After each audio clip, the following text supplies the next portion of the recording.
Today's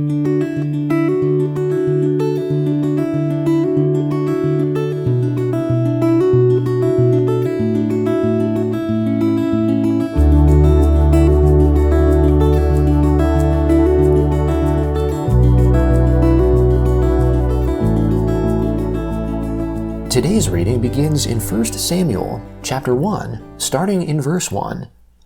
Now there was a certain man of Ramathaim Zophim, of the hill country of Ephraim, and his name was Elkanah, the son of Jeroham, the son of Elihu, the son of Tohu, the son of Zuph, an Ephraimite. He had 2 wives. The name of one was Hannah, and the name of the other Peninnah. Peninnah had children, but Hannah had no children. This man went up out of his city from year to worship and to sacrifice to the Lord of armies in Shiloh. The 2 sons of Eli, Hophni and Phinehas, priests to the Lord, were there. When the day came that Elkanah sacrificed, he gave portions to Peninnah his wife, and to all her sons and her daughters. But he gave a double portion to Hannah, for he loved Hannah, but the Lord had shut up her womb. Her rival provoked her severely, to irritate her, because the Lord had shut up her womb. So year by year, when she went up to the Lord's house, her rival provoked her. Therefore she wept and didn't eat. Elkanah her husband said to her, Hannah, why do you weep? Why don't you eat? Why is your heart grieved? Am I not better to you than 10 sons? So Hannah rose up after they had finished eating and drinking in Shiloh. Now Eli the priest was sitting on his seat by the doorpost of the Lord's temple. She was in bitterness of soul, and prayed to the Lord, weeping bitterly. She vowed a vow, and said, Lord of armies, if you will indeed look at the affliction of your servant, and remember me, and not forget your servant, but will give to your servant a boy, then I will give him to the Lord all the days of his life, and no razor shall come on his head. As she continued praying before the Lord, Eli saw her mouth. Now Hannah spoke in her heart, only her lips moved, but her voice was not heard. Therefore Eli thought she was drunk. Eli said to her, How long will you be drunk? Get rid of your wine. Hannah answered, No, my lord, I am a woman of a sorrowful spirit. I have not been drinking wine or strong drink, but I poured out my soul before the Lord. Don't consider your servant a wicked woman, for I have been speaking out of the abundance of my complaint and my provocation. Then Eli answered, Go in peace, and may the God of Israel grant your petition that you have asked of him.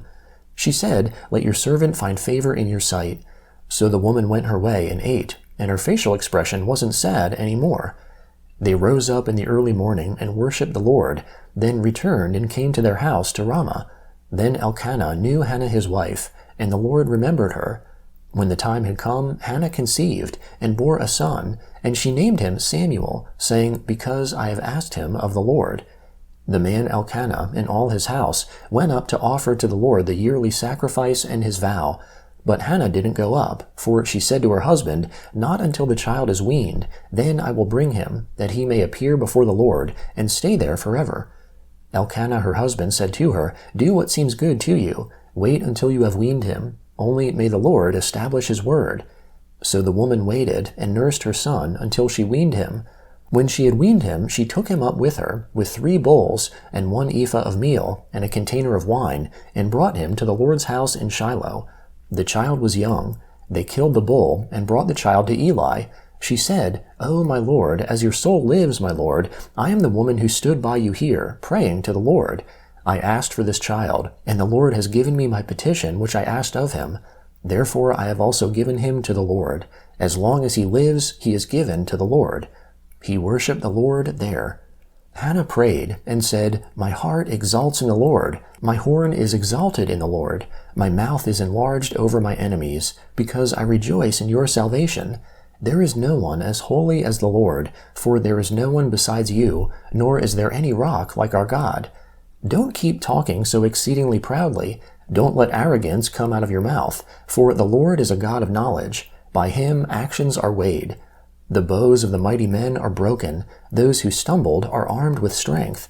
Those who were full have hired themselves out for bread. Those who were hungry are satisfied. Yes, the barren has borne 7. She who has many children languishes. The Lord kills and makes alive. He brings down to Sheol and brings up. The Lord makes poor and makes rich. He brings low, he also lifts up. He raises up the poor out of the dust. He lifts up the needy from the dunghill to make them sit with princes and inherit the throne of glory. For the pillars of the earth are the Lord's. He has set the world on them. He will keep the feet of his holy ones, but the wicked will be put to silence in darkness, for no man will prevail by strength. Those who strive with the Lord shall be broken to pieces. He will thunder against them in the sky. The Lord will judge the ends of the earth. He will give strength to his king, and exalt the horn of his anointed. Elkanah went to Ramah to his house. The child served the Lord before Eli the priest. Now the sons of Eli were wicked men. They didn't know the Lord. The custom of the priests with the people was that when anyone offered a sacrifice, the priest's servant came while the meat was boiling, with a fork of 3 teeth in his hand, and he stabbed it into the pan or kettle or cauldron or pot. The priest took all that the fork brought up for himself. They did this to all the Israelites who came there to Shiloh. Yes, before they burned the fat, the priest's servant came and said to the man who sacrificed, "Give meat to roast for the priest, for he will not accept boiled meat from you, but raw." If the man said to him, "Let the fat be burned first, and then take as much as your soul desires," then he would say, "No, but you shall give it to me now, and if not, I will take it by force." The sin of the young men was very great before the Lord, for the men despised the Lord's offering. But Samuel ministered before the Lord, being a child, clothed with a linen ephod. Moreover, his mother made him a little robe, and brought it to him from year to year when she came up with her husband to offer the yearly sacrifice. Eli blessed Elkanah and his wife. "May the Lord give you offspring from this woman for the petition which was asked of the Lord." Then they went to their own home. The Lord visited Hannah, and she conceived and bore 3 sons and 2 daughters. The child Samuel grew before the Lord. The Gospel of John, chapter 5, starting in verse 1. After these things there was a feast of the Jews, and Jesus went up to Jerusalem. Now in Jerusalem by the sheep gate there is a pool, which is called in Hebrew Bethesda, having 5 porches. In these lay a great multitude of those who were sick, blind, lame, or paralyzed, waiting for the moving of the water. For an angel went down at certain times into the pool and stirred up the water. Whoever stepped in first after the stirring of the water was healed of whatever disease he had. A certain man was there who had been sick for 38 years. When Jesus saw him lying there and knew that he had been sick for a long time, he asked him, "Do you want to be made well?" The sick man answered him, "Sir, I have no one to put me into the pool when the water is stirred up, but while I'm coming, another steps down before me." Jesus said to him, "Arise, take up your mat, and walk." Immediately the man was made well, and took up his mat and walked. Now that day was a Sabbath. So the Jews said to him who was cured, "It is the Sabbath. It is not lawful for you to carry the mat." He answered him, "He who made me well said to me, 'Take up your mat and walk.'"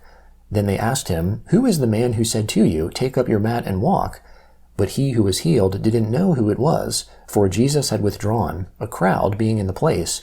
Afterward Jesus found him in the temple, and said to him, "Behold, you are made well. Sin no more, so that nothing worse happens to you." The man went away, and told the Jews that it was Jesus who had made him well. For this cause the Jews persecuted Jesus, and sought to kill him, because he did these things on the Sabbath. But Jesus answered them, "My Father is still working, so I am working too." For this cause, therefore, the Jews sought all the more to kill him, because he not only broke the Sabbath, but also called God his own Father, making himself equal with God. Jesus therefore answered them, "Most certainly, I tell you, the Son can do nothing of himself, but what he sees the Father doing. For whatever things he does, these the Son also does likewise. For the Father has affection for the Son, and shows him all things that he himself does. He will show him greater works than these, that you may marvel. For as the Father raises the dead and gives them life, even so the Son also gives life to whom he desires. For the Father judges no one, but he has given all judgment to the Son, that all may honor the Son, even as they honor the Father. He who doesn't honor the Son doesn't honor the Father who sent him." Psalm 105, beginning in verse 37. He brought them out with silver and gold. There was not one feeble person amongst his tribes. Egypt was glad when they departed, for the fear of them had fallen on them. He spread a cloud for a covering, fire to give light in the night. They asked, and he brought quails, and satisfied them with the bread of the sky. He opened the rock, and waters gushed out. They ran as a river in the dry places. For he remembered his holy word, and Abraham his servant. He brought his people out with joy, his chosen with singing. He gave them the lands of the nations. They took the labor of the peoples in possession, that they might keep his statutes and observe his laws. Praise the Lord. Proverbs chapter 14, starting in verse 28. In the multitude of people is the king's glory, but in the lack of people is the destruction of the prince. He who is slow to anger has great understanding, but he who has a quick temper displays folly.